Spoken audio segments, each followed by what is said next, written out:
Hello, and welcome to Ipsa Dixit, a podcast on legal scholarship. I'm your host, Brian L. Fry, Spears Gilbert Associate Professor of Law at the University of Kentucky College of Law. My guest is Zachary Kaufman, Associate Professor of Law and Political Science at the University of Houston Law Center. We will discuss his article, Protectors of Predators or Prey, Bystanders and Upstanders Amid Sexual Crimes, which is published in the Southern California Law Review, as well as his work generally in the area. So welcome to the show, Zach. Thank you very much for having me, Brian. I'm such a huge fan of your podcast, so I'm really excited to be on the show.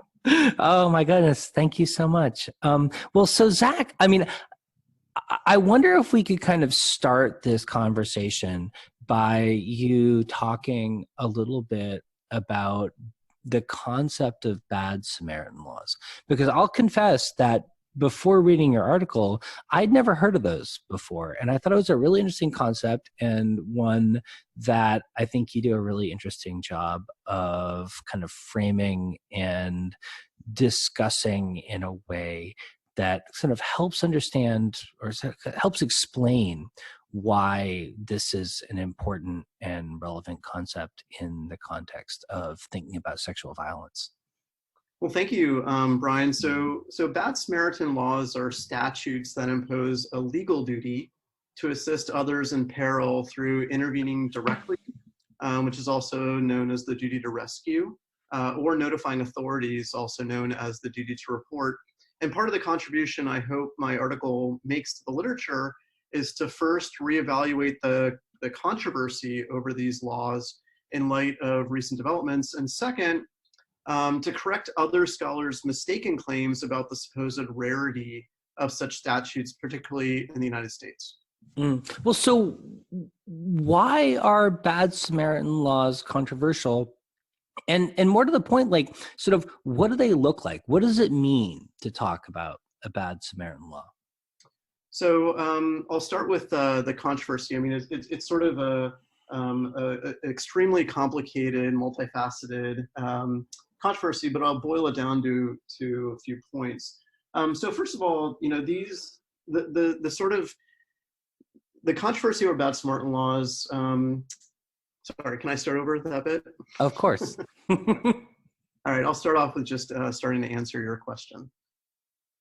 So thank you, Brian. The controversy over bad Samaritan laws is complex and multifaceted. First, the nature of these laws is criticized because they supposedly punish character rather than conduct. They're sometimes vague and thus difficult to enforce and possibly unconstitutional. Some are concerned that they impinge on individual human liberty, and some, you know, a lot of people point out that they're often prompted by rare cases, thus supposedly making for bad law.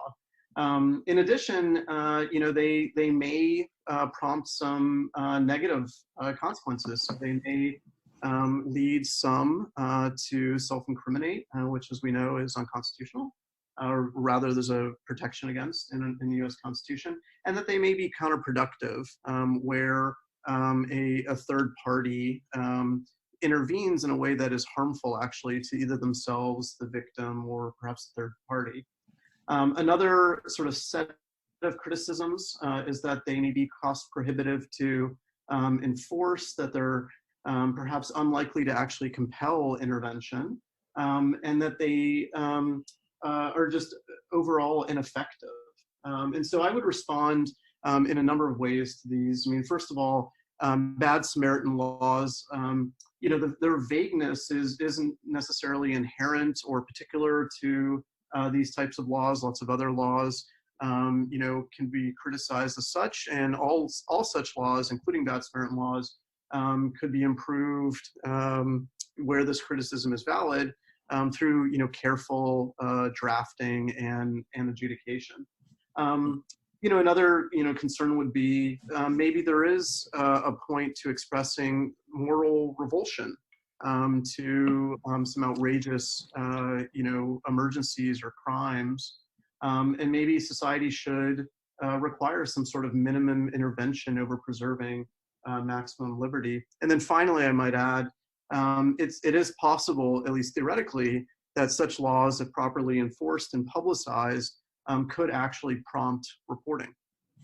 Well, so I think it would be really helpful to have some examples of what a bad Samaritan law might look like. And in your paper, you look at several different kind of case studies almost of sort of circumstances in which duties to report or, duties to disclose information that someone knows would potentially be relevant and might be, at least in theory, imposed. I wonder if you could talk about sort of like, what are the circumstances in which a bad Samaritan type law might come into play? Certainly, Brian. Well, why don't I start by giving you a specific example, just a concrete example of one bad Samaritan law, and then we can go from there. So let me just start with California, a state that I recently lived in, and so I was studying the bad Samaritan law there, and also because its law was one of the outcomes of one of the case studies in the article. So in California, the bad Samaritan law requires, with certain exceptions, anybody who reasonably believes that they have observed the commission of a murder, rape, or coerced, lewd, or lascivious act against a victim under 14 years of age to notify a peace officer. So what we have here, to focus on are, who's required, what situations are they required to act in, and who are they required to report to. And so the situations in California are limited to murder, rape, or coerced, lewd, or lascivious acts, and crucially against a victim under 14 years of age. In the United States, I've found at least 3 bad Samaritan laws that include victim age restrictions. One is in California, one is in Nevada, and one is at the federal level. And we could debate the wisdom, I would argue, against victim age restrictions, particularly because, I think the Me Too movement has really emphasized that children, while certainly vulnerable to sexual abuse, are not the only category of individuals that are, and adults deserve protection too. And so in California, though, these are limited, the acts against victims under 14 years of age are limited to murder, rape, or coerced, lewd, or lascivious acts. Some other states limit their bad Samaritan laws only to sexual crimes. Some of them are more expansive and applying to, let's say, all felonies, as in at least one state. And some states require notifying the authorities more generally, which could include emergency medical services, so not necessarily just the police. Well, so when states apply these kinds of bad Samaritan laws, sort of what specific context do they actually happen in? In other words, like, why do states adopt these laws? What are they adopting them in relation to? And what kinds of problems are they supposed to be solving? At least in the United States, and bad Samaritan laws do exist abroad, but at least in the United States, many of the bad Samaritan laws that I've found, generally speaking, have been introduced in response to a particularly egregious incident where there was a third party, a bystander, who could have helped and chose not to. And so if we go back to California, both California and Nevada's bad Samaritan laws were inspired by the same awful tragedy. In 1997, there was a 7-year-old girl named Charisse Iverson, whose father was gambling in a casino in Prim, Nevada, and he takes his daughter to come with him, and she's playing in the casino. And 2 teenagers are sort of playing around her, and one of them, Jeremy Strohmeyer, chases Charisse, again 7 years old, into a women's bathroom, and he proceeds to sexually molest and then murder Sharice Iverson in the bathroom. His best friend, David Cash, was present during part of the assault. He was there to see that his best friend Jeremy Strohmeyer had pulled Sharice Iverson into a toilet stall, and he began, and so David Cash witnessed him beginning to assault Sharice Iverson. He then exits the bathroom, the women's restroom, and stands outside for about 20 minutes while Jeremy Strohmeyer continues to assault and murder Sharice Iverson inside. Jeremy Strohmeyer, upon emerging from the women's restroom, confesses immediately to David Cash what he's done, and David Cash proceeds to encourage him to flee the country, helps him develop a false alibi, and also asks incredibly inappropriate and offensive questions about the assault, the crime.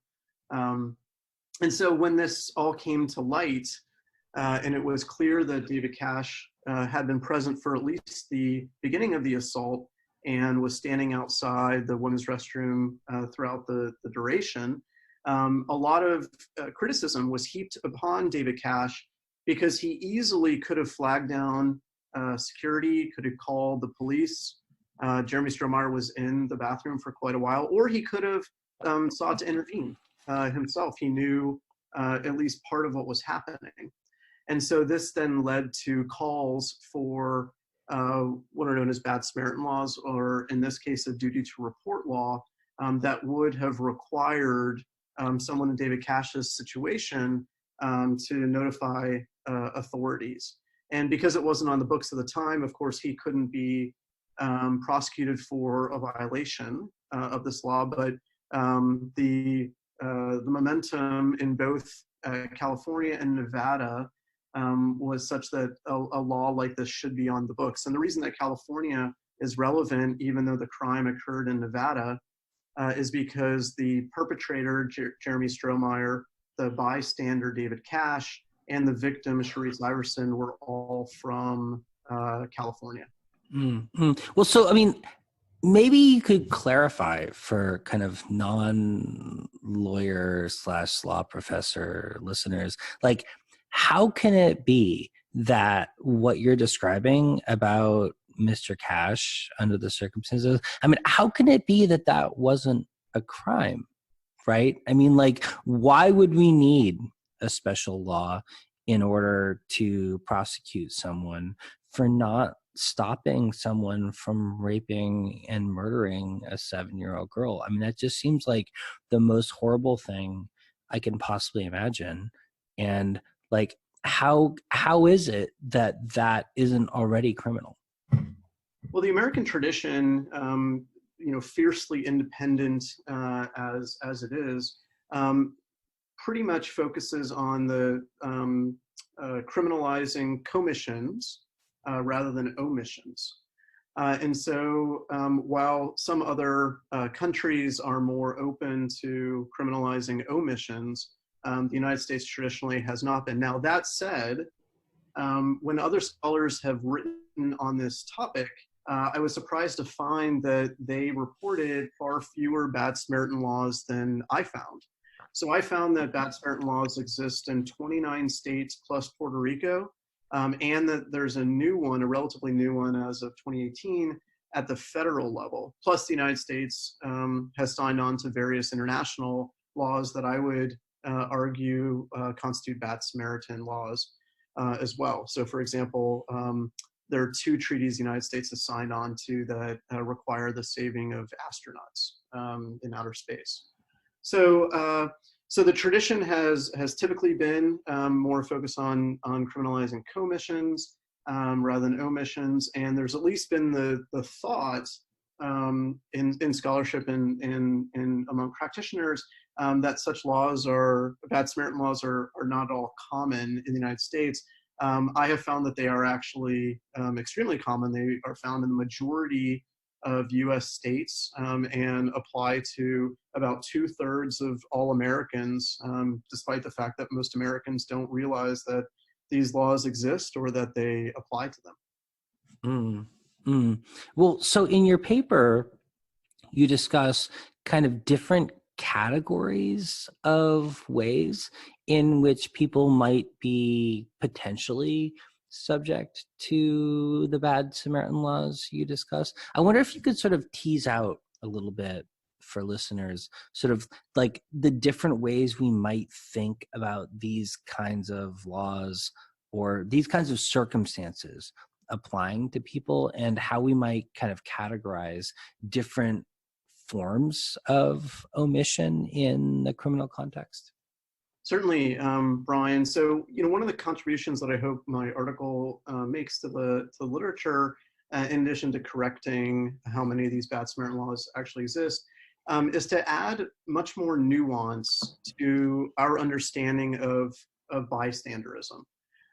So, generally speaking, people kind of just have this overarching idea that bystanders are kind of monolithic. But it turns out, as I've been studying many cases of bystanderism in the United States and abroad, there actually is a wide range of bystanderism. And some people are actually fully aware of what is happening and just doing nothing. And those are what I would call abstainers. There's also individuals who are aware of what's happening and engage in sort of offensive but not necessarily illegal conduct, and those are what I would call engagers. That might an example might be someone who mocks a victim as a crime is perpetrated against that person. And then finally, we have what I call enablers, which are individuals who are third parties to a crime, but are actually contributing in some way to the crime. And I would actually argue, going back to the situation of David Cash, that he falls under this third category. He is no mere passive bystander in his best friend Jeremy Strohmeyer's assault of Sharice Iverson. When he's standing outside the bathroom, I would argue, and this could have gone to a jury, that he was standing guard, that he wasn't just loitering or absentmindedly hanging about, that he was actually standing guard to prevent anybody else from entering the bathroom. And then when he encourages his friend to flee and helps him develop an outline of what's just happened. And so I argue in this article and more generally that we should distinguish among these types of bystanders and think about how, if at all, to address them. I would argue that if you don't have an excuse for being a bystander, that if you're merely an abstainer, that's the category of individual we should think about charging with violations of a bad Samaritan law. Same would go for engagers, but for enablers, we should strongly consider charging them with other crimes such as accomplice liability. And I'm shocked, having studied intensely the Sharice Iverson case, that David Cash was not charged with one of those additional crimes.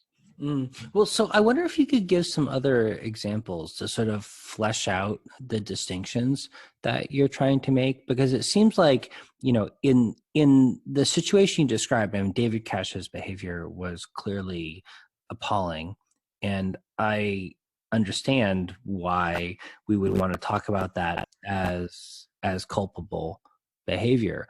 But like, what other kinds of circumstances might result in less culpability or different kinds of culpability? Certainly. So let me take you to a case that happened in 2012 in the small town of Steubenville, Ohio. And there, a 16-year-old girl is repeatedly raped throughout the evening by two other teenagers. And there are various people around them, and also in neighboring houses. There was sort of a series of parties that evening, who are aware of what's happening because they're all texting each other about it, and they're posting on social media about it as well. And so what happens is one of the bystanders, one of the third parties, decides to post a video to YouTube. His name, incidentally, was Michael Nadianos. He posted a 12-minute video to YouTube, mock the victim as it was happening. So that very night, as the rape and rapes, rather, because they're repeated, there were multiple, house nearby, commenting on it publicly, and then and that video is uploaded, posted to YouTube. I would argue that Michael Nadianos would fall into the category I just described as an engager.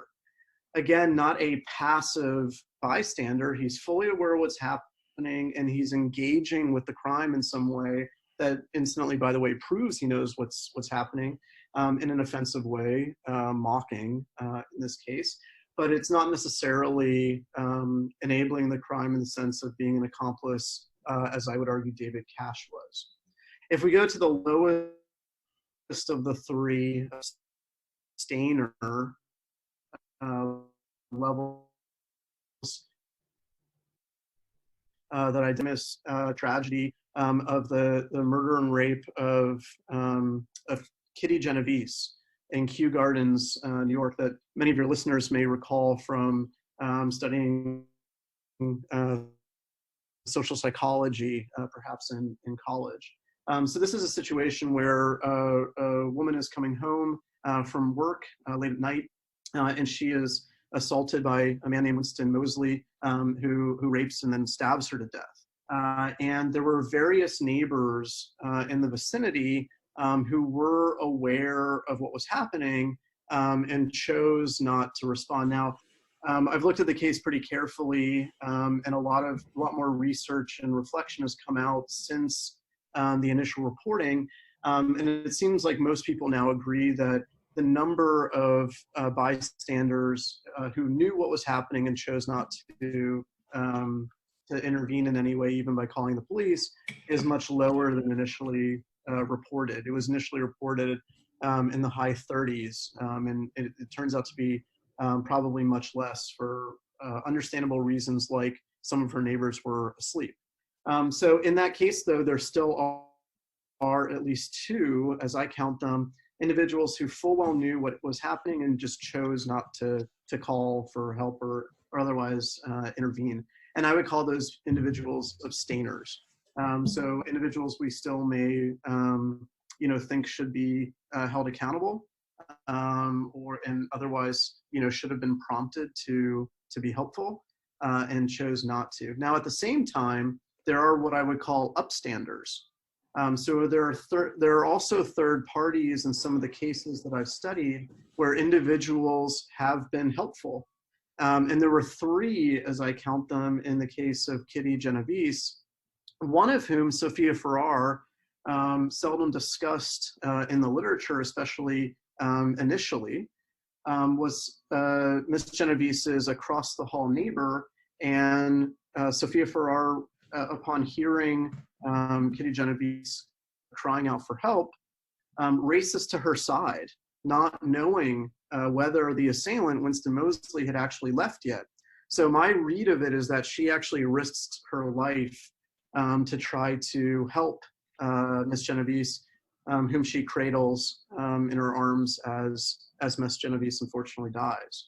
And so part of what I'm trying to look at as well in my research is the full range of third parties, not just bystanders, but also upstanders, and to consider ways that we might be able to prompt or prod more bystanders to act instead as upstanders. Well, so what do you think that laws in this area ought to look like? In other words, sort of what should legislators take into account in thinking about how to draft Bad Samaritan laws? and what should we want to be encouraging, and also like what should we want to be avoiding? I mean, are there potential problems? Yeah, absolutely. So the first thing that I want to stress is we need to take very seriously the criticisms of bad Samaritan laws. And one of the ways that I've done that is to argue that we should carve out what I call excused bystanders categories and write those into bad Samaritan laws so that we're absolutely clear on to whom these laws should not apply. And so I've identified 6 types of what I would call excused bystanders. Those include survivors themselves, confidants of competent adult sexual violence survivors. The third would be unaware bystanders, people who, for various reasons, like they are unconscious, asleep, or inebriated, are simply do not simply perceive the reality of what they're what is going on around them. A fourth category of excused bystanders, I would argue, should be children.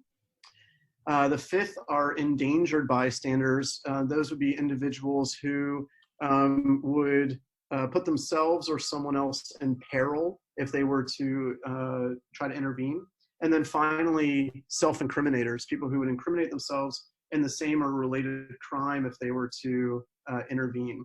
So that's the first set of recommendations I would suggest to policymakers to keep in mind when drafting or amending bad Samaritan laws. There are a bunch of others too. One is that one of the biggest arguments against bad Samaritan laws is that, in a society that's already so concerned with mass incarceration, is it really a good idea to add more laws or to enforce existing laws that might lead to more imprisonment?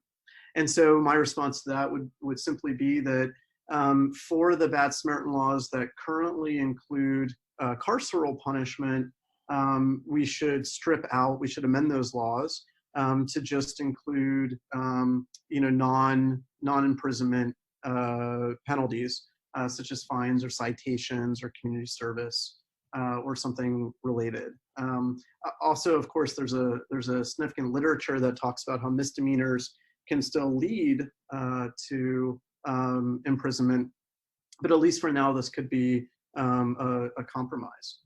And then finally, I would argue that we need to think about proliferating bad Samaritan laws at both the state and territory levels, as well as at the federal level, to deal with what is currently a patchwork of bad Samaritan laws that also misses, by the way, certain federal crimes such as human trafficking and sexual abuse aboard an aircraft or in prison.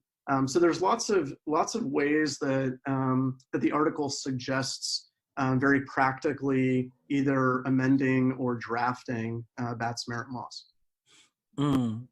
Well, I mean, I know that you're working more broadly in this area. I wonder if you could talk a little bit about where you're taking this project in the future. Thank you, Brian. So this is the first in what's going to be a series of articles on bystanders and upstanders in different situations. So for the very first article in this series, I focused on sex crimes, and I've done so for a particular reason, actually 2 reasons. And it's mostly because sex crimes are special. So one of the things that is unique about sex crimes is that they are the least reported type of crime. And relatedly, they are the crime that, when reported, is least believed. And so for those 2 reasons, which are obviously interrelated, I've decided to focus this first article on sex crimes in the United States, recognizing that bad Samaritan laws might offer the most promise for sort of corroborating that particular type of crime. Also, certainly because of the Me Too movement, the issue of sex crimes in the United States is on all of our minds. And what I hope to do is to contribute to that discussion, because most of the discussion about the Me Too movement has centered on perpetrators and survivors, understandably. And so I wanted my intervention in that discussion to add value by thinking about third parties. As we know that something like 16 people knew what what Harvey Weinstein was doing and didn't say anything. Dozens of people knew what Larry Nassar had been doing over decades and never said anything. And other examples abound. So that's the first article, and then the next few articles will look at different situations. I'm currently working on one related to social media. And then all of these articles and some related op-eds are building to my next book, which will consider bystanders and upstanders amid a variety of crimes and non-criminal crises. Sex crimes and assault, but also suicide, genocide, drowning. Let me give you an example of drowning. In 2017, there's a man named Jamal Dunn who was drowning in a pond in Florida when 4 teenagers decided to record themselves mocking him and uploaded it to YouTube. And this prompted outrage after the man died and his body couldn't be found for a number of days. This prompted outrage in the Florida legislature and among Floridians and others, and led to legislation being introduced to consider bad Samaritan law, even in a non-criminal context, where an individual's physical well-being was at great risk. And so the book will consider the full range of situations, emergencies, where we might want to consider bad Samaritan laws. Well, thanks so much, Zach, for coming on the show. It's been a real pleasure talking to you about this excellent paper, and I'm looking forward to seeing your work in this area as it develops. Thank you so much, Brian.